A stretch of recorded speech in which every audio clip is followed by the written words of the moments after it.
magacaygu waa maxamed cumar cabdi shiine waxaana Soomaali jecel inuu dadkiisa u sheego wax badan oo aysan ku xisaabtamin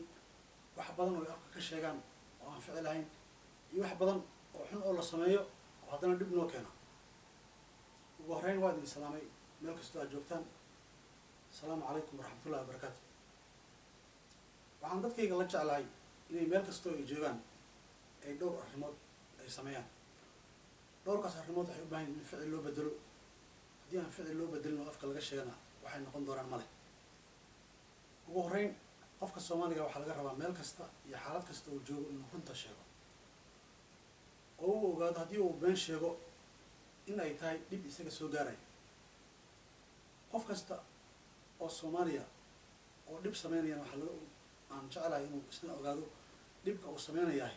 inay isaga dhashiisa sugayso inay isaga sugayso inuu laabta ku haysto waxaa kaloo aan jecelahay qof kasta oo Soomaaliya inuu walaalkiisa kale Soomaaliga ama dadka kale oo bini'aadanka uu ogolaado xuquuqda ay leeyihiin iyo sharafta ay leeyihiin oo uusan dadka ku takoorin midab diin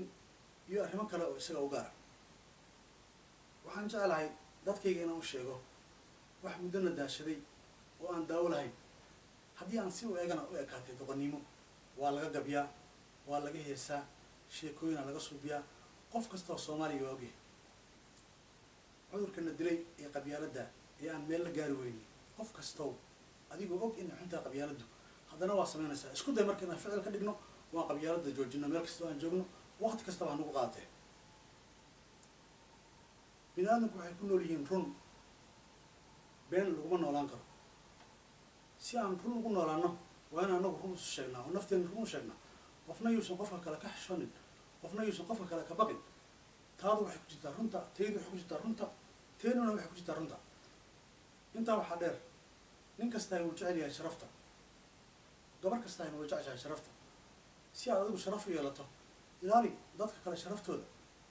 si aad adigu xaq u heshana ilaali dadka kale xaqooda muddayna soo haysay arrintan waxaan mudnay xal laakiin aan u bedelno arrintaani waa xaq oo lama dhaafaan ayay nagu tahay si taas loo helana waxaa waaye runta aan isu sheegnay qof aan xaqa sheegin xal ma gaaro qof aan xaqa sheegin xal ma gaaro qof aan xaqa qaadan lagu yeeshay oo aan iska bixinno asna xaqiisa ma helo dulmiyada waxaa ka mid ah qofka aaminsan in isaga la ammaano ama isaga wax loo qabto ama isaga inta fiican la siiyo ee haddana aan qofna wax u ogolayn muxuu noqonayaa waxba yaanan sii badinin warka isku day inaad run ku noolaato isku day inaad sharaf ku noolaato isku day inaad cadaalad ku noolaato intaan waxay ku jiraan inaad waxaad ku jirto iska bedeshid mahadsanidin waa idin salaamaya